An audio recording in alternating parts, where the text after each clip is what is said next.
और आपके साथ मैं हूं सऊद मोहम्मद खालिद। बात ज्ञानवापी मस्जिद की। सवाल यह कि आखिर सर्वे पर सवाल क्यों? क्योंकि वाराणसी में ज्ञानव्यापी मस्जिद में अब से थोड़ी देर के अंदर ही सर्वे शुरू होने वाला है, लेकिन इससे पहले, इस सर्वे से पहले मामला एक बार फिर से कोर्ट पहुंच चुका है और मुस्लिम पक्ष की याचिका पर अब सुनवाई हुई। बता दें कि मुस्लिम पक्ष ने मस्जिद की वीडियोग्राफी का विरोध किया है, साथ ही कोर्ट कमिश्नर बदलने की भी मांग की है। हिंदू पक्ष ने मुस्लिम पक्ष पर सर्वे रोकने की कोशिश का आरोप लगाया है। मुस्लिम पक्ष की याचिका पर सुनवाई पूरी हो चुकी है और थोड़ी देर के अंदर कोर्ट उस पर फैसला सुनाने वाला है कि जो सर्वे करने की टीम पहुंचेगी, क्या वो मस्जिद के अंदर वीडियोग्राफी कर सकती है या नहीं कर सकती है। क्योंकि कल जब सर्वे की टीम पहुंची थी तो वीडियोग्राफी की जा रही थी। आज सर्वे से पहले इस पर आपत्ति दर्ज कराते हुए कोर्ट का दरवाजा खटखटाया गया। और इस वक्त मेरे साथ मेरे सहयोगी अमिताभ ओझा वाराणसी से लाइव जुड़ रहे हैं। अमिताभ के पास चलते हैं और वहां पर इस वक्त क्या हालात है जरा उनसे जानते हैं। अमिताभ, इस वक्त की क्या स्थिति? 3 बजे का वक्त था, क्या जो सर्वे करने पहुंचने वाली थी टीम वो पहुंच चुकी है? देखिए, बिल्कुल सर्वे करने वाली टीम, देखिए भी एक गाड़ी आपको हम दिखा रहे हैं जिसमें कि कोर्ट के जो अधिकारी हैं वो यहाँ पे पहुँच चुके हैं। आना यानी कि सिलसिला शुरू हो चुका है। अब ये बात है कि अंदर वो वीडियोग्राफी करेंगे नहीं करेंगे, इस मामले में कोर्ट में सुनवाई हो चुकी है। कोर्ट का फैसला कुछ देर में आएगा, लेकिन जो टीम है वो सर्वे टीम यहाँ पे पहुँच चुकी है क्योंकि उन्हें बाहरी, क्योंकि मामला इस वो को लेके था कि अंदर में रिकॉर्डिंग होगी कि नहीं होगी, लेकिन जो टीम है, टीम को सर्वे करना है। देखिए, हम कोशिश करते हैं जो यहाँ पे जो आए हैं, कोई ऑर्डर नहीं है, थोड़ा सा नहीं हुआ है। सर क्या फैसला है? अभी गाड़ी में रहेगी सर, अभी रुकिए बोल रहे हैं भाई, तो बोलने दो ना। अरे बोल रहे हैं, देखिए कोर्ट के लोग हैं जो भाई साहब, दोस्त बता दीजिए क्या हुआ आज, क्या हुआ थोड़ा 2 लाइन बता दीजिए। अभी सूचना हम लोगों के पास कोई नहीं है, प्लीज इसको बंद कर दिए दीवान जी, बंद कर आप तो सर्वे करने के लिए आए हुए हैं क्या? हाँ, कोई सूचना नहीं। हाँ प्लीज, बस के बाद ही अंदर जा पाएंगे? हाँ, वेट कर रहे हैं कोर्ट का। दीवान जी कोर्ट के आदेश का इंतजार कर रहे हैं क्या? अरे आप बता दीजिए, 2 लाइन बता दीजिए। हम लोग इससे कुछ नहीं बता, हम लोग ज्यादा नहीं बता पाएंगे, हम लोग ज्यादा नहीं बता पाएंगे, हम लोग ज्यादा। ठीक ठीक। फिलहाल एडवोकेट कमिश्नर, देखिए जो एडवोकेट कमिश्नर हैं उन्होंने 7 रुपये कहा है कि फिलहाल हम कोर्ट के आदेश का इंतजार कर रहे हैं। आदेश आने वाला है, उसके बाद फिर जैसा होगा फिर हम अंदर जाएंगे। तो ये आप तस्वीरें देख रहे हैं 4 नंबर गेट के सामने, काशी विश्वनाथ कॉरिडोर के ठीक सामने जो टीम है। और दूसरी सबसे बड़ी बात है, आपको हम सुरक्षा की बात करेंगे कि कहीं कुछ अनहोनी न हो, इसको लेकर देखिए काफ़ी आज जो है कल की बनिस्बत आज जो है सिक्योरिटी काफ़ी बढ़ी हुई है। लोग लगातार जो रोड सड़क पर हैं वो फ्लैग मार्च किया जा रहा है और यहाँ पर आज पीएसी की तैनाती की गई है। जो यहाँ पर आज लाठीचार्ज पीएसी की तैनाती की गई है। जो बैरिकेड है उसको बंद कर दिया गया है। भारी वाहनों की जो बड़े 4 पहिया वाहनों के प्रवेश पर रोक लगा दी गई है। और यहाँ पर आप देखिए कि जो कोर्ट से जो लोग आए हुए थे अभी वो वेट कर रहे हैं, इसलिए क्योंकि उन्होंने बताया, अभी हमने बात करने की कोशिश की है, वो बताए हैं कि कोर्ट का फैसला आने वाला, उसके बाद हम जाएंगे। यहाँ एक टीम आ चुकी है, इसके अलावा यहाँ वादी भी रहेंगे, प्रतिवादी की तरफ से भी लोग रहेंगे। कल जैसा कि आपको बता दें कि कल 28 लोगों की टीम गई थी अंदर में जो जांच करनी थी, सर्वे करनी थी, उसके लिए अभी एक गाड़ियां आई हैं जिसमें कि ये तमाम कोर्ट के लोग हैं। वादी और प्रतिवादी की तरफ से भी लोग यहाँ पे नहीं पहुँचे हैं। उनके आने के बाद आगे की कार्रवाई जो है वो शुरू होगी। लेकिन सबसे बड़ी बात है कि क्या मस्जिद के अंदर वीडियोग्राफी होगी, इस बात में कोर्ट का जो सुनवाई चल रही थी, जो मुस्लिम पक्ष ने वहां आज अपील की थी, उसमें सुनवाई पूरी हो चुकी है, लेकिन फैसला अभी नहीं आया है। फैसला होल्ड है, जिसे आज अभी से कुछ देर के बाद बताया जा रहा है कुछ देर में वो फैसला आ जाएगा। उसके बाद जो टीम है वो अंदर जाएगी। लेकिन जाना तो है, मेन जो मुद्दा ये था कि उन्होंने कहा था कि जो एडवोकेट कमिश्नर हैं उन्हें चेंज करने का मुद्दा था, लेकिन सूत्र बता रहे हैं कि उस पर भी कोर्ट ने शायद एतराज़ जताया है। लेकिन जो वीडियोग्राफी के मुद्दे पर तो अभी उस पर फैसला आना बाकी है, उसके बाद आएंगे। फिलहाल यहाँ पे आप देखिए कि कोर्ट के तमाम अधिकारी जो हैं, यहाँ पे जो सर्वे टीम के जो लोग हैं वो यहाँ पे पहुँचे हुए हैं। पुलिस की काफ़ी सख्त व्यवस्था यहाँ पे की गई है। और इसके साथ ही यहाँ पर जो बाहरी लोग हैं, बाहरी इलाकों में बात करें तो वहाँ भी सुरक्षा काफ़ी बढ़ा दी गई है। लेकिन सबकी निगाहें इस बात के हैं कि अदालत में क्या फैसला आता है और कोर्ट के निर्देश के बाद ही आगे के सर्वे का आगे का काम भी पूरा होगा। ठीक है, तो वहां पर जो स्थिति है आप उस पर नजर बनाए रखिएगा। फिलहाल जो सर्वे टीम है वो पहुंच तो चुकी है, लेकिन अभी आज जब इस पूरे मामले पर कोर्ट में मुस्लिम पक्ष पहुंचा है, उस पर फैसला सुरक्षित रखा गया है। उस पर अब जब फैसला आ जाएगा उसके बाद वहां पर सर्वे टीम अंदर जाएगी। लेकिन इससे पहले दोनों पक्षों के वकीलों ने क्या कुछ कहा, जरा वो सुनवाते हैं। उनके स्थान पे अन्य कोई अधिवक्ता एडवोकेट कमिश्नर नियुक्त किया जाए, इसी आशय पर हुआ और बहस हुई और इसका निर्णय माननीय न्यायालय ने सुरक्षित कर लिया है और इसके आलोक में जो भी निर्णय देंगे उस पर प्रोसीडिंग आरंभ की जाएगी।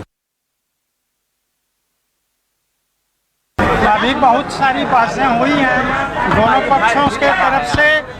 वादी पक्ष उपस्थित नहीं था क्योंकि उसको कॉपी नहीं प्राप्त हुई है। डीजीसी सिविल ने अंजुमन इंतजामिया मसाजिद के प्रार्थना पत्र का पुरजोर विरोध किया है और कहा है कि अंजुमन इंतजामिया मसाजिद मॉडिफाइड एप्लीकेशन दे रही है और इस कार्यवाही में व्यवधान उत्पन्न कर रही है और माननीय न्यायालय का के आदेश का अवमानना करने पर भी उतार हुआ है, इसलिए इनके प्रार्थना पत्र खारिज कर दिया जाए। यही हुआ है, आदेश में अभी रख लिया गया है। आदेश कब आता है इंतजार कीजिए। सर्वे होगा, सर्वे बाधित नहीं है, सर्वे होगा, सर्वे होगा, कोर्ट ने साफ कह दिया कि सर्वे होगा। सर्वे पर तो दोनों पक्ष क्या कुछ कह रहे वो तो आपने सुना, लेकिन इस पूरे मामले पर सियासत भी शुरू हो गई है। एआईएमआईएम के अध्यक्ष असदुद्दीन ओवैसी का बयान सामने आया। उन्होंने कहा कि बीजेपी नफरत की राजनीति कर रही है और वो सीधे तौर पर यह भी कहते नजर आए कि प्रधानमंत्री नरेंद्र मोदी इस पूरे मामले पर या फिर मुस्लिमों पर अत्याचार हो रहा है, इसका जिक्र करते वो ये कह रहे हैं कि प्रधानमंत्री रिएक्ट क्यों नहीं करते, निचली अदालत को सर्वे पर फैसले का हक नहीं, ये भी ओवैसी ने कहा। तो ये सरकार की जिम्मेदारी थी, संवैधानिक जिम्मेदारी थी कि उस कोर्ट को बताए कि आप ये गलत कर रहे हैं, मगर क्योंकि आप नफरत की राजनीति करते हैं और आप हर नफरत में अपनी सियासी रोटी सेकते आए हैं, इसीलिए आपने खामोशी बनाए रखी है। वो बताए ना, बीजेपी बताए कि क्या वो 1991 places of religious worship act को मानती है, नहीं मानती है। मानना पड़ेगा, पार्लियामेंट से एक्ट है और सुप्रीम कोर्ट ने उसको कहा कि basic structure of the constitution से जुड़ा हुआ है। अगर ये मसले को तूल कोई दे रहा है तो वो बीजेपी दे रही है और संघ परिवार दे रही है। वो ये चाहते हैं कि वो जो नफरत का दौर था हमारे मुल्क में 1990 का, वो दोबारा इस मुल्क में दोहराने की कोशिश कर रहे हैं। क्या क्या नहीं खोया सबने, भारत ने खोया ना, देशवासियों ने खोया। आप क्या फिर वो नफरत की फिजा को पैदा करना चाहते हैं क्या? खुलकर बोलिए, बीजेपी प्रधानमंत्री को बोलना चाहिए कि उनकी सरकार कमिटेड है 1991 places of religious worship act के लिए। क्यों नहीं बोलते प्रधानमंत्री? तो ये मुद्दा कितना ज्यादा सियासी है, कितना ज्यादा धार्मिक है, ये भी अपने आप में देखने वाली बात होगी। और इस पूरे मामले पर जब वहां पर इस वक्त ज्ञानवापी मस्जिद के बाहर सर्वे की टीम मौजूद है, वो अदालत के फैसले का इंतजार कर रही है। आज सर्वे होगा नहीं होगा, अगर सर्वे किया जाएगा तो क्या अंदर वीडियोग्राफी होगी या नहीं होगी, इस सब पर तो हमारी नजर बनी हुई है। लेकिन इस पूरे मामले पर एक तफसील बातचीत जरा हम करेंगे। इस पर बातचीत करने के लिए खास पैनल इस वक्त मेरे साथ जुड़ रहा है। अपने मेहमानों से आपका परिचय करा देता हूं। इस वक्त मेरे साथ आप 6 खास मेहमान देख रहे हैं। मेरे साथ इस वक्त महंत नवल किशोर दास जो कि महामंडलेश्वर हैं, वो तस्वीरों में दिखाई दे रहे हैं। नवल जी, आपका बहुत स्वागत न्यूज़ 24 पर। धर्मगुरु स्वामी चक्रपाणी महाराज मेरे साथ इस वक्त मौजूद हैं। चक्रपाणी जी, आपका भी बहुत बहुत स्वागत न्यूज़ 24 पर। इसके अलावा धर्मगुरु पवन सिन्हा भी मेरे साथ इस वक्त आपको स्क्रीन पर दिखाई दे रहे हैं। वहीं चेयरमैन हैं फैज़ रजा के मौलाना मुफ्ती मंजूर जियाई साहब। मौलाना, आपका भी बहुत बहुत स्वागत न्यूज़ 24 पर। मोहम्मद नईमुद्दीन साहब हैं जो कि अध्यक्ष हैं अभी मुझे उसकी डिटेल नहीं मिल पा रही है, लेकिन आपका भी बहुत स्वागत। और मुस्लिम स्कॉलर हैं मेरे साथ इस वक्त अतीकुर रहमान साहब। अतीकुर रहमान साहब, आपका भी बहुत स्वागत। इस पर जरा हम बातचीत करें। और पवन खेला जी, आपसे जरा हम ये समझना चाहेंगे इस पूरे मामले को किस तरीके से देखा जाए। इस पर सियासत तो हो रही है, लेकिन असल में तो यह धार्मिक मामला है। हमने देखा कि एक लंबी कानूनी लड़ाई का भी दौर चला आ रहा है। लंबे वक्त से यह मामला जो है 1991 से अदालत की दहलीज में भी है, विवाद है। आज इसमें नया तूल जो नजर आ रहा है, यह कितना सही और क्या इसकी जरूरत है? ऐसा लग रहा था कि अयोध्या विवाद सुलझने के बाद इन मामलों का कभी जिक्र ही नहीं होगा शायद। देखिए, ये जो जितने भी ऐसे मसाइल हैं, जितने भी ऐसे मामले हैं, उसमें हमें एक नोट ऑफ प्रिकॉशन ये रखना चाहिए कि इसमें हम आपसी समझौते से चीजों को तय करें। बदमज़गी नहीं होनी चाहिए, देश का माहौल खराब नहीं होना चाहिए। हिंदू हो या मुसलमान, वो सब जूझ रहे हैं, संघर्ष कर रहे हैं इस वक्त अपनी जिंदगी के साथ, अपने धन के साथ। तो चीजें बहुत आपसी संभाव से होनी चाहिए और इतिहास के दायरे में होनी चाहिए।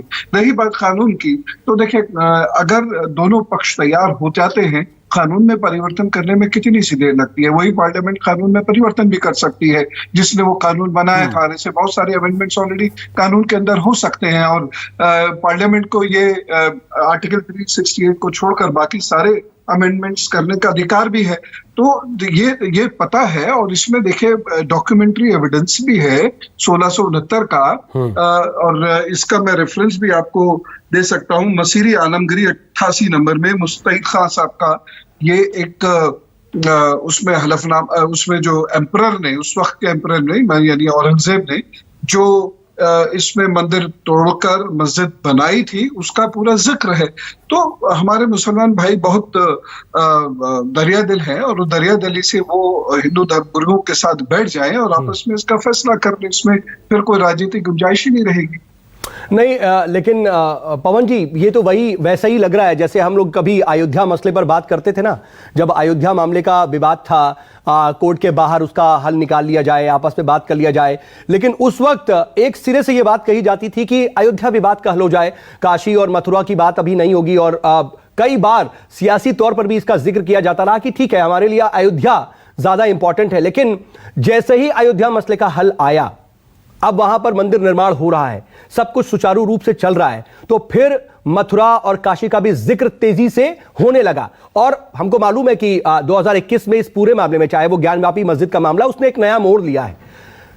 अब क्या इस पूरे मामले को उसी तरीके से जैसे अयोध्या मामला तूल पकड़ता रहा वैसे ही बनाए रखना ठीक है, या फिर इसका कोई और हल है? इसका बहुत सीधा सा हल है। ये मामला जो है कोर्ट की नजर में 1991 से है और 1991 में ही वीडियोग्राफी की चर्चा शुरू करी थी। कोर्ट ने आदेश भी दिया था, वो कारण अलग रहे जिसकी वजह से वीडियोग्राफी नहीं हो पाई और बाकी जो हियरिंग्स होनी थी वो नहीं हो पाई। तो अगर आपसी संभाव से या आपसी बातचीत से कोई हल नहीं निकलता है तो हमें बिल्कुल कोर्ट की शरण में चले जाना चाहिए। कोर्ट जैसा कहे, जिसके हक में फैसला दे, वो फैसला हमें मान्य होना चाहिए। हाँ, अपील करना चाहें तो हमारा फंडामेंटल राइट है, हम अपील कर सकते हैं, लेकिन कोर्ट के कामों में बाधा नहीं पहुंचनी चाहिए, ये मैं मानता। ठीक है। महंत नवल किशोर जी, इस पूरे मामले का एक बात ये थी ना कि अयोध्या तो अभी झांकी है, काशी मथुरा बाकी है। इसका जो जिक्र था वो जब अयोध्या का मामला था उस वक्त कहा जाता था कि इसको बहुत ज्यादा बढ़ावा देने की जरूरत नहीं है, कोशिश ये होनी चाहिए कि अयोध्या विवाद जो देश का सबसे बड़ा सबसे लंबा विवाद है ये हल हो जाए, उसके बाद तमाम जो दूसरे मसले हैं वो शायद इतने बड़े होंगे नहीं या फिर उसको यथास्थिति में रखा जाएगा। लग रहा है क्या कि यथास्थिति बरकरार रखने की सिचुएशन है, क्योंकि अब तो काशी का भी जिक्र होता है और मथुरा का भी सियासी तौर पे भी होता है। ये ठीक है क्या देश में आपसी सद्भाव के लिए, संभाव के लिए? देखिए, सुनिए, हमने पहले ही कहा था सभी संतों ने कि मथुरा काशी विश्वनाथ तीनों लोगे एक साथ। करीब करीब 30,000 प्रमुख मंदिर मुगल काल में हमारे तोड़े गए। हमने 3 मांगे। मर्यादा पुरुषोत्तम भगवान श्री राम का पावन भूमि अयोध्या, जहाँ मंदिर निर्माण हो रहा है, वो किसी कृपा से नहीं हो रहा है, साक्ष्य से हो रहा है, कानून के आधार पर हो रहा है। भगवान काशी विश्वनाथ आज भी जब देखेंगे पीछे की दीवार जैसी की तैसी हमें चढ़ाने के लिए, वो हमारी आस्था का केंद्र है, उसे भी हम वापस लेंगे। मथुरा श्री कृष्ण जन्मभूमि का पावन भूमि हम वापस लेंगे। ये हमारा प्रतिशोध नहीं है, ये हमें अपमानित करके हमारे मंदिरों को खंडर किया गया था और ये हमारा स्वाभिमान है। आज जरा देखो ना, क्यों वीडियोग्राफी नहीं होने दे रही? कानून का उल्लंघन कौन कर रहा है? कोर्ट के आदेश से वहां वीडियोग्राफी होनी थी। कहीं न कहीं चोर की दाढ़ी में तिनका है ना। आपको जब डर नहीं है, दिक्कत नहीं, तो क्या दिक्कत है? क्यों आप कोर्ट के काम में दखल दे रहे हैं? क्यों नहीं वीडियोग्राफी होने दे रहे? क्योंकि इनको एक पक्ष को अपने विरोध को सुनने का अभ्यास रहा ही नहीं। लोकसभा, राज्यसभा, विधानसभा लाख कहें कि 1991 से पहले जो स्थिति थी रहेगी, हिंदू स्वीकार नहीं करता। हमारे मंदिर जितने तोड़े गए थे कानून के दायरे में रह करके सभी मंदिर हम वापस चाहते हैं, क्योंकि मंदिर एक खंडहर के रूप में नहीं देखना चाहते, वो हमारी आस्था का केंद्र है। एक एक मंदिर का पुनर्निर्माण हिंदू समाज करना चाहता है, अपना सर्वस्व न्यौछावर करके करेगा। ठीक है नवल किशोर जी, सुनाइए। तो अयोध्या, काशी और मथुरा, अगर मैं आपकी बात समझूं तो आप इस तीनों का जिक्र कर रहे हैं, यही 3 तक है ये सिलसिला, या फिर इसके आगे भी कुछ लिस्ट है, कुछ और भी इसके आगे भी ये सिलसिला आगे बढ़ सकता है? तीन का निर्माण तो होने दीजिए, 3 का निर्माण होने दीजिए। भाईचारा केवल हमारा विषय है क्या? नहीं, मैं आपसे पूछ रहा हूं क्योंकि बात क्लियर होनी चाहिए ना। पहले अयोध्या का जिक्र होता था, उसके बाद काशी मथुरा का भी वैसे ही। 3 है, अभी 3 है, आने वाली पीढ़ी तय करेगी, आने वाली पीढ़ी तय करेगी। हम सब ने ठीक है नवल किशोर जी, देखिए हम यहां पर बहुत सद्भाव से बातचीत करते हैं, हम कोशिश करते हैं कि कहीं बहुत ज्यादा एक दूसरे पर छीटाकशी ना की जाए और बहुत डिसेंट तरीके से हम चर्चा करें। यहां बहस नहीं कर रहे हैं, हम चर्चा कर रहे हैं, आप अपनी बात रख रहे हैं, मैं यही चाह रहा हूं। मैं इसीलिए पूछ रहा था कि काशी मथुरा के अलावा भी कुछ और लिस्ट है या नहीं है? अभी 3 है, 3000 भी हो सकते हैं, 3000 भी हो सकते हैं। ये एक बहुत इंपॉर्टेंट बात है ना, इसीलिए मैं जानना चाह रहा था, इसीलिए आपसे ये पूछना चाह रहा था। लेकिन चक्रपाणी महाराज, अभी जो हो रहा है, क्या इसको कानून के दायरे में, कोर्ट में जिस तरीके से ये प्रोसीडिंग चल रही है उसी के दायरे में ही होने देना सही नहीं है? क्योंकि जिस तरीके से नवल किशोर जी तो कह रहे हैं कि 1991 में यथास्थिति की बात कही गई, कोर्ट कानून कचहरी कुछ भी कहता रहे, हम ये मानने वाले नहीं है, क्या ये ठीक है, ये अप्रोच सही है क्या? सऊद जी, एक तो आप सबको जो जितने भी हमारे धर्मगुरु बैठे हैं, हमारे और मुस्लिम धर्मगुरु, सबको हम राम राम करते हुए एक बात जरूर कहते हैं, ये देश हमारा और आपका है। लेकिन सवाल है कि इस लड़ाई पे जो हम लोग बैठ रहे हैं, हमारा एक जो पूज्य नवल किशोर दास जी महाराज ने कहा या सिन्हा जी ने कहा, ये निश्चित रूप से एक सनातनियों के व्यथा है। रही बात, आप देखो कि विदेशी आक्रांता आते हैं, मुगल आते हैं, चाहे औरंगजेब आता है, कैसे 18 अप्रैल 1659 को घोषणा करता है कि सभी मंदिरों को तोड़ा जाए। वो देश का नहीं था, लेकिन हमारे जो मुफ्ती साहब बैठे हैं, चाहे नजमुद्दीन साहब बैठे हैं, चाहे और भी रहमान साहब बैठे हैं, तिकुर रहमान साहब बैठे, ये तो हमारे देश के हैं ना। इनको हमारी व्यथा जरूर समझना चाहिए उन सनातनियों का कि क्या गुजरा होगा, कितने हमारे भाई, कितने हमारे लोगों की भावना आहत होगी जब मंदिर को तोड़ करके उस पर गुंबद जबरदस्ती बैठा दिया गया। और यही नहीं, जो नवल किशोर दास जी महाराज कह रहे थे कि वो एक दीवार जानबूझ के छोड़ दिया जा रहा था राउत जी, ताकि जब हिंदू देखे तो उसे महसूस हो कि तेरे मंदिर को तोड़ के हमने बना दिया। अब वापी शब्द बताइए, ज्ञान वापी, जो हमारे यहाँ काशी में 6 वापी है, श्रेष्ठा वापी है, ज्ञान वापी है जिसपे इन्होंने मस्जिद बना दिया, करकोटा वापी है, भद्र वापी है, सिद्ध वापी है, शंख पुष्णा वापी है। वापी तो 6 है, मस्जिद का नाम वापी कैसे हो जाएगा? तो कहने का मतलब कि बाहर से आया एक आक्रांता लड़ा के छोड़ दिया कि तुम लोग सदियों तक लड़ते रहोगे, और जो उन लड़ने की परंपरा को आगे बढ़ा रहा है वो कानून को भी नहीं मानता। लेकिन अब आप भी देखिए, कानून जो कह रहा है, सऊद जी 1 मिनट में बात नहीं, ठीक है, जो कानून, आपने जो आया उसी पे, जो कोर्ट कह रहा है उस अनुसार से चलना चाहिए। आप ये देखिए, आप 3 मंदिर की बात करें, हजारों मंदिर को तोड़वा दिया मुगलों ने, और आप ये देखिए कि फिर भी राम मंदिर का केस, हम खुद उसमें पक्षकार थे सुप्रीम कोर्ट तक, हिंदू महासभा की उसकी लड़ाई थी। आप ये सब बिना तलवार के बल पे कानूनी सम्मत तरीके से सर्वोच्च न्यायालय से लड़ करके और उनको विजय प्राप्त हुआ, यानी कह सकते हैं उनके अधिकार मिला। लेकिन वो उसके बाद भी मुस्लिम पक्षकारों को भी 5 एकड़ मिला, उससे हमने आपत्ति नहीं की, क्योंकि हम चाहते हैं सद्भावना हो। यहाँ के मुसलमानों से भी थोड़ी लड़ाई है, जितने हमारे मुस्लिम धर्मगुरु बैठे हैं भी हमारे भाई है, हम सबका ये देश है। लेकिन इनको कम से कम मुस्लिम पक्षकारों को, या जो कट्टरपंथी मजहबी सोच के लोग हैं, उनको हमारी व्यथा समझना चाहिए। नवल किशोर दास जी की आपको क्यों लग रहा है कि व्यथा नहीं समझी जा रही है? बात ये ना, चक्रपाणी महाराज सुनिए ना, मैं ये पूछ रहा हूं कि जैसे ये बात कही जा रही है कि इस मस्जिद को, इस मंदिर को तोड़ा गया, मस्जिद बनाई गई। ऐसे तो हर मस्जिद के बारे में कहा जा सकता है। साक्ष्य की ही तो जरूरत है, और अगर उसकी एक प्रॉपर तरीके से सर्वे हो रहा है, उसको प्रॉपर तरीके से समझने की कोशिश हो रही है, कानून के दायरे में और एक सिस्टम के तहत उसके अवशेष को सही तरीके से परखा जा रहा है, अगर सिद्ध हो जा रहा है तो फिर आगे की कार्रवाई की जाएगी। तो इसमें कोई दिक्कत है क्या? क्योंकि ऐसे तो फिर शायद हर मस्जिद के बारे में कहा जा सकता है या फिर हर धार्मिक स्थल के बारे में कहा जा सकता है। देखिए, आप बिल्कुल सही कह रहे हैं सऊ जी, यही मैं कह रहा हूं। देखो, हाथ कंगन को आरसी का, पढ़े लिखे को फारसी का। जब वीडियोग्राफी होगा, जब फोटो उसके होंगे, तो दूध का दूध, पानी का पानी होगा। अगर वो पहले से अगर सिद्ध कर देते हैं मुस्लिम पक्षकार वहां पे कि हाँ जी ये तो मस्जिद ही था, तो कौन हिंदू उस पर जबरदस्ती, तो हिंदू कभी करता ही नहीं और करना भी नहीं चाहिए। कानून सम्मत तरीके से जो हो, कानून का पालन करते हुए अपने अधिकार मांगने। चक्रपाली जी, मैं रोक रहा हूं आपको, अब आपको रोक रहा हूं, क्योंकि देखिए अभी हिंदू पक्ष की पूरी बातें आ गई। अब हमारे साथ जो भी पैनलिस्ट हैं वो मुस्लिम पक्ष के हैं, जरा उनसे बात करते हैं। और मुफ्ती साहब, आज अगर सर्वे होना है, वीडियोग्राफी हो रही है, वीडियोग्राफी से एतराज किस बात का? अगर क्लियर क्रिस्टल तरीके से, पारदर्शी तरीके से वीडियोग्राफी हो रही है तो ये तो बेहतर है ना। जो चीज होगी सब कुछ सामने आएगा। आप लोगों को तो बेहतर इसका स्वागत करना चाहिए कि वीडियोग्राफी कीजिए। अपने हिसाब से फिर तथ्य नहीं रखे जा सकेंगे, जो वीडियो में कैद होगा वही सामने आ जाएगा। इस मामले में दिक्कत क्या है? सऊद साहब, बहुत ही इंपॉर्टेंट इशू है और बहुत ही सेंसिटिव इशू है, जहां पर धर्म के साथ बहुत सारी चीजें लोगों की जुड़ी हैं, बड़ी आस्थाएं जुड़ी हैं, हमारे हिंदू भाइयों की भी मंदिरों के साथ और मुसलमानों की मस्जिदों के साथ। ये मुल्क जो है वो धर्म के अंदर में इस तरीके से लिप्त है कि एक दूसरे को मार काट करने के लिए तैयार है, कानून तोड़ने के लिए तैयार है, कानून को पारा करने के लिए। नवल किशोर जी यहाँ बैठे हुए हैं, सारे हिंदुस्तान के सामने आपके टीवी चैनल पर खुले लफ्जों में कह रहे हैं हम किसी संविधान को नहीं मानते, किसी कानून को नहीं मानते, जो भी कानून है वो तेल लेने गया और हम उसे तोड़ के रहेंगे और हम अपनी चीज लेके रहेंगे।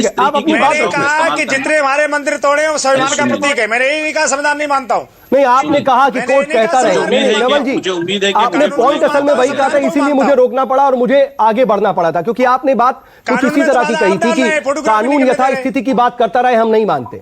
बहरहाल चलिए, मैं आपको समय दे चुका हूं, इसलिए मुफ्ती साहब कोई बात कानून के दायरे में रहकर के कही है, और हमारे नवल किशोर साहब ने जो बात कही है हमने उसे ही दोहराने की कोशिश की है ताकि देश जान जाए। और देश नहीं, मैं वीडियोग्राफी के बारे में आपसे पूछ रहा था, उस पर आपका जवाब क्या है? कौन लोग हैं, देश के हिंदू हैं या देश के मुसलमान हैं, या चंद वो लोग हैं जो कट्टरपंथी के ऊपर में अपनी धाराओं को लेकर चलते हैं। नवल किशोर साहब ने जिस तरीके के भाषा मुफ्ती मंजूर साहब, मैं वीडियोग्राफी के बारे में पूछना चाह रहा था कि उससे हमें बोलने नहीं दिया जाए। जो सऊद साहब, दोनों बातें रखनी होंगी, जो नवल किशोर साहब ने कही वो बात भी देश सुने। नहीं, ठीक है, वो बात आ गई ना, इसीलिए हम कह रहे हैं समय के हिसाब से सबकी बात आ जाए तो बेहतर है। बहरहाल देखिए, इसी सूरत हाल में जो नवल किशोर साहब ने कहा वो बात बिल्कुल निंदनीय है और पूरा मुल्क इसकी निंदा करेगा और इन्हें माफी मांगना चाहिए अपने उन जुमले पर जो उन्होंने अभी इस्तेमाल की। और बात जहां तक है दूसरी बात की वीडियोग्राफी की, तो वीडियोग्राफी में किसी किस्म की कोई दिक्कत नहीं है, लेकिन एक बात जरूर है कि 1991 के वर्शिप एक्ट के तहत में जो सामने आई है, तो उस सिरत हाल के तहत में कहीं ना कहीं सुप्रीम कोर्ट के कानून को और वर्डिक्ट को चैलेंज किया जा रहा है। छोटी कोर्टों ने किया है। ये एक बहुत बड़ा मसला है मुल्क के अंदर में कि किस तरीके से अपने अपने तरीके से वहां पर कानून साजी की जा रही है, कहीं ना कहीं एक समुदाय के दिलों को मजरूह किया जा रहा है। अगर पहले से कानून बना हुआ है 1991 का, एक छोटा सा सवाल 1991 का, ठीक है, इसी के साथ एक छोटा सा सवाल ले लीजिए। आप 1991 के वर्शिप एक्ट की बात कर रहे हैं, अगर उसकी खिलाफ वर्जी हो रही है तो जब आप सर्वे के लिए कोर्ट का दरवाजा खटखटा सकते हैं तो क्यों नहीं सुप्रीम कोर्ट का दरवाजा खटखटाया जा रहा है? इस पूरी प्रोसेस को ही, वर्शिप एक्ट को ही लेकर के क्यों नहीं सुप्रीम कोर्ट में जा रहे हैं? या फिर इन सब के बीच अगर सर्वे हो रहा है, कल सर्वे हुआ, तो फिर वीडियोग्राफी से दिक्कत क्या? इसका जवाब तो दीजिए।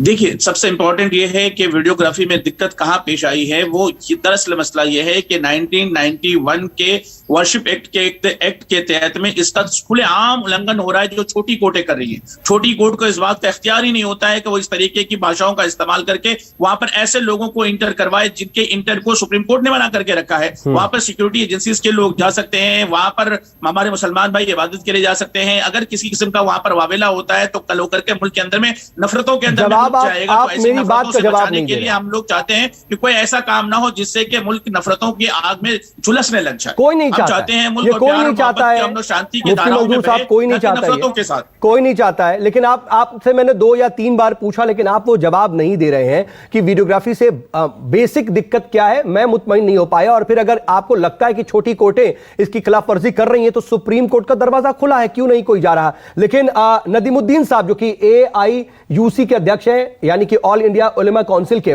नदीमुद्दीन साहब आपसे भी वही सवाल, अगर आप उसका जवाब दे पाए।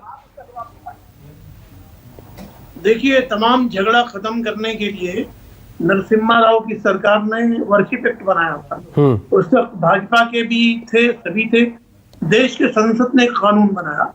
हमारा संविधान 1950 से लागू है। जुडिशरी का रोल और संसद का रोल दोनों बता दिया। संसद कानून बनाएगा, जुडिशरी उस पर अमल करेगा। जुडिशरी पर संसद भारी है। आपको याद होगा कि झारखंड के हाई कोर्ट ने उस वक्त के झारखंड के स्पीकर पर एक रोलिंग किया था।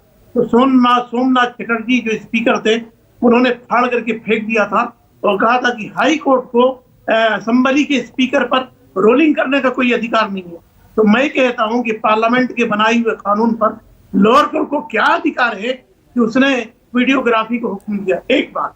दूसरी बात मैं आपको कह रहा हूं कि बाबरी मस्जिद वर्डिक्ट में सुप्रीम कोर्ट ने क्या कहा कि उसका स्टेटस बरकरार रहेगा। सुप्रीम कोर्ट ने कहा किसका, ये ज्ञानवापी मस्जिद का और मथुरा का। सुप्रीम कोर्ट कह रही है और पार्लियामेंट संसद कह रहा, उसके बावजूद आप अपनी मर्जी के साथ लट चला रहे। ठीक है, ठीक है नदीमुद्दीन साहब, जरा आप अपना फ्रेम ठीक करके बात रखिए अपनी। हाँ, कैमरा अपना ठीक रखें। जी बताएं, कंटिन्यू करें, जल्दी से अपनी बात पूरी करें। हाँ, बात 3 मसाजिद की नहीं है। बात क्या है, ये लोगों के टारगेट पर, जैसा किशोर साहब कह रहे हैं, 3000 मसाजिद। मैं कहता हूं कि एक भी मस्जिद पे बाकी रहने नहीं देंगे। क्या हुआ, सुप्रीम कोर्ट में कहा कि हम बाबरी मस्जिद की हिफाजत करेंगे, चोरों की तरह, गुंडों की तरह जाकर के तोड़ दिया। तो ज्ञानवापी पर इनकी एक जीत की निगाह है। ज्ञानवापी का ठीक है, नहीं लेकिन नदीमुद्दीन साहब या फिर मुफ्ती मंजूर साहब, आप ये कह रहे हैं कि जो जुडिशरी पर संसद हावी है, तो क्या मैं ये समझूं कि आपको अब सुप्रीम कोर्ट का दरवाजा खटखटाने का अधिकार नहीं है? क्या आप इस पूरे मामले में, जब आप निचली कोर्ट में सर्वे को, वीडियोग्राफी उसकी होनी चाहिए या नहीं होनी चाहिए, उसको चैलेंज कर सकते हैं, तो सुप्रीम कोर्ट में वर्शिप एक्ट को लेकर के क्यों नहीं जा रहे? अगर आपसे सुप्रीम कोर्ट से इसको लेकर के कोई स्टे आ जाता है या फिर सुप्रीम कोर्ट से इसका कोई फैसला आ जाता है तो कोई दिक्कत है? नहीं, ठीक है, वक्त आएगा तो जाएंगे। वो जो तो अभी वक्त नहीं आया ना, तो फिर सर्वे होने दीजिए। नहीं, ठीक सर्वे होने देना चाहिए। क्या मेरी बात आप सुनिए ना। नहीं, मैं सुन भी रहा हूं, लेकिन सवाल भी ले रहा हूं। सवाल भी साथ साथ है कि क्या अगर वक्त आएगा तो आप जाएंगे, तो सर्वे होने देना चाहिए ना, वीडियोग्राफी के साथ सर्वे होने देना चाहिए क्या? तो आप कानून को खत्म कर दीजिए, पार्लियामेंट का वर्शिप एक्ट खत्म करिए, सुप्रीम कोर्ट को खत्म कर दीजिए। सुप्रीम कोर्ट ने जो रूलिंग दिया था बाबरी मस्जिद वर्डिक्ट पर कि उसका स्टेटस बरकरार रहेगा, खत्म कर दीजिए। आप जंगल राज लाइए ना, 1950 से पहले जो देश में था, नंगा कानून लाइए। कौन मना कर रहा है आपको? संविधान खत्म कर दीजिए। जब आपको संविधान पर भरोसा नहीं है, खत्म करिए। जज्बाती होने की जरूरत नहीं है। एक बहुत बुनियादी सवाल मैं पूछ रहा था और उस बुनियादी सवाल का जज्बाती जवाब मुझे नहीं लगता है कि देना चाहिए। नहीं, आप बुनियादी सवाल ही नहीं है, आपका सवाल बिल्कुल बेकार और आपका सवाल गलत। ये नफरत फैलाने की साजिश है, बीजेपी का हिडन एजेंडा है। नहीं, नफरत का मेरा सवाल क्या है, आपने समझा? सवाल समझा आपने? मैंने क्या पूछा? हाँ, समझा, बिल्कुल समझा।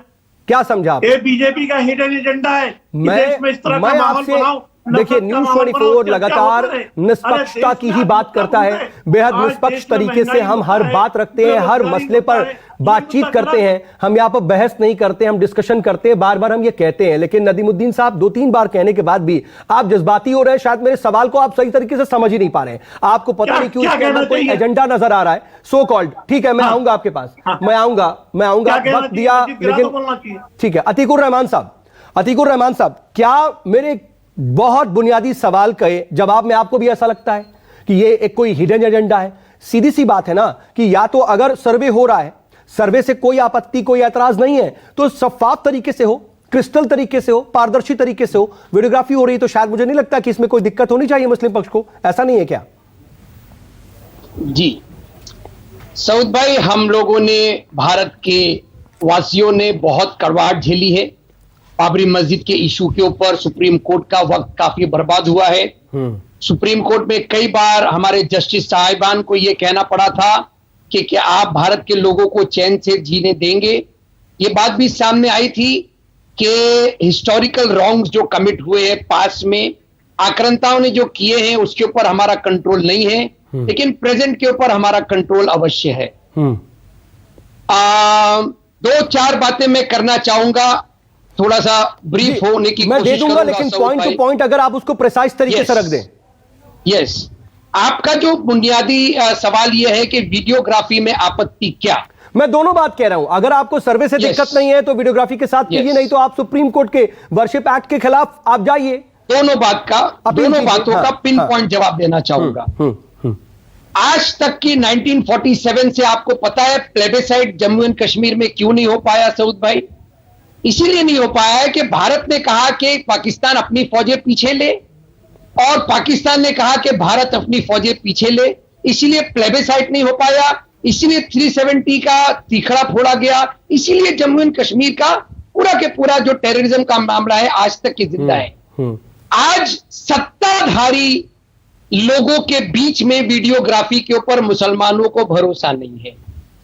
क्या हम ये कहेंगे कि नुमाइंदे हैं ना अतीक भाई, मुस्लिम पक्ष के भी तो नुमाइंदे हैं। जी नहीं, ऐसा नहीं होता है सऊद भाई, ऐसा नहीं होता है। टीम गई है, ऐसा नहीं होता है। एक माहौल, एक जो माहौल तैयार किया गया है पिछले 7-8 वर्षों के अंदर, वो माहौल इस बात की इजाजत नहीं देता है कि यूपी सरकार, यूपी एडमिनिस्ट्रेशन या even at the cost of my this thing, मैं कहूंगा अगर आपके कुछ पॉइंट्स हैं तो बहुत जल्दी से अगर आप इसको कंप्लीट कर सके, क्योंकि वक्त कम है तो मैं सबके पास जल्दी से जाऊंगा। जी, सरकार अगर हिंदू आपका कनेक्शन अब नहीं रहा, आपसे संपर्क टूट गया अतीकुर साहब। मैं दोबारा आपके पास आने की कोशिश करूंगा, लेकिन पवन सिन्हा जी देखिए, हाँ ठीक है, जल्दी से कंप्लीट करें, फिर मैं जल्दी से समअप करता हूं। सुनो मोटो एक्शन सुप्रीम कोर्ट को लेना चाहिए और ये सब कार्रवाई रोक। चलिए ठीक है, लग रहा है उनके कनेक्शन में कुछ दिक्कत आ रही है, सुमोटो नोटिस लेना चाहिए। लेकिन पवन सिन्हा जी, आप कह रहे थे कि देखिए बातचीत हो जाए, आपस में बैठ करके बातचीत कर ली जाए। हम यहां पे बातचीत करने की कोशिश कर रहे हैं, लग रहा है कि ऐसे, क्योंकि एक पक्ष को तो भरोसा ही नहीं है, उनके अंदर भरोसा भी तो कायम होना जरूरी है। उन्हें वीडियोग्राफी पे भरोसा नहीं है, टीम पर भरोसा नहीं है, वो कैसे कायम होगा? लेना तो पड़ेगा आपको। बिल्कुल सऊद भाई, मुझे यहाँ पर बड़ा अफसोस भी हुआ, क्योंकि एक बहुत सामान्य सा प्रश्न पूछा गया था, उस प्रश्न के उत्तर में नाना प्रकार के ब्लेम्स लगा दिए गए, जिसका कोई दूर दूर तक सरोकार ही नहीं था आज की बहस से।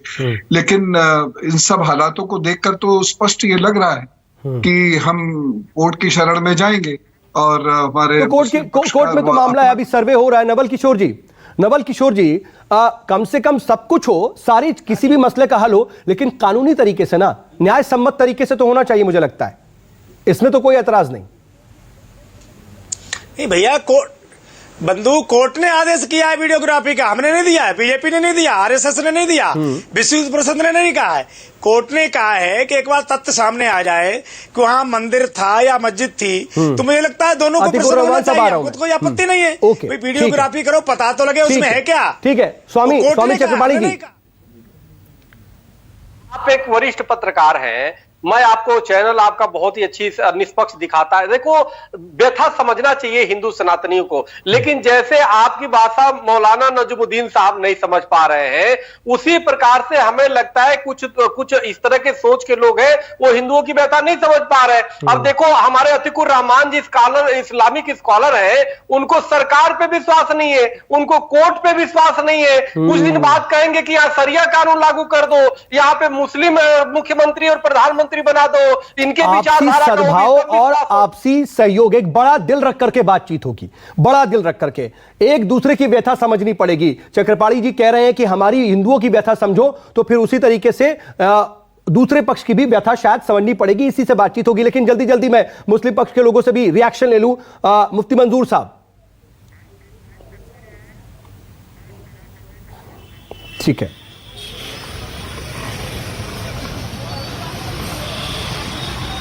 चलिए इन सब के बीच ये बता दें कि ये सीधी तस्वीरें आ रही हैं। ये सीधी तस्वीरें आप देखिए ज्ञानवापी मस्जिद के बाहर जो वहां पर चौथा द्वार है उसकी तस्वीरें आप देख रहे हैं। वहां पर भारी सुरक्षा बल है, लोगों की जो आवाजाही है वो भी काफी ज्यादा रुक गई है।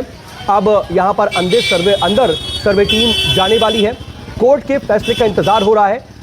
ज्ञानवापी मस्जिद परिसर में सर्वे अंदर इस वक्त चल रहा है, ये बताया जा रहा है, क्योंकि जो कोर्ट की टीम थी वो पहुंच चुकी थी, इंतजार हो रहा था, लेकिन अब अंदर सर्वे हो रहा है। बाहर सुरक्षा के पुख्ता इंतजाम, जो 4 पहिया गाड़ियां हैं, 4 व्हीलर्स हैं, उन्हें रोक दिया गया है। कुछ वहां के जो इलाकाई लोग हैं, कुछ श्रद्धालु हैं, वो जरूर थोड़े बहुत आते जाते नजर आ रहे हैं, लेकिन भारी सुरक्षा बल के बीच ये सब कुछ हो रहा है। बहरहाल हमने बातचीत करने की कोशिश की, लेकिन इसका हल कितना मुमकिन है, कितना नहीं और कितना जटिल है, यह आपने इस बातचीत से ही अंदाजा लगा लिया होगा। आप सभी मेहमान हमारे साथ जुड़े, इसके लिए आपका बहुत बहुत शुक्रिया। एक बहुत छोटे से ब्रेक ले जा रहे हैं, बने रहिएगा न्यूज़ 24 के साथ।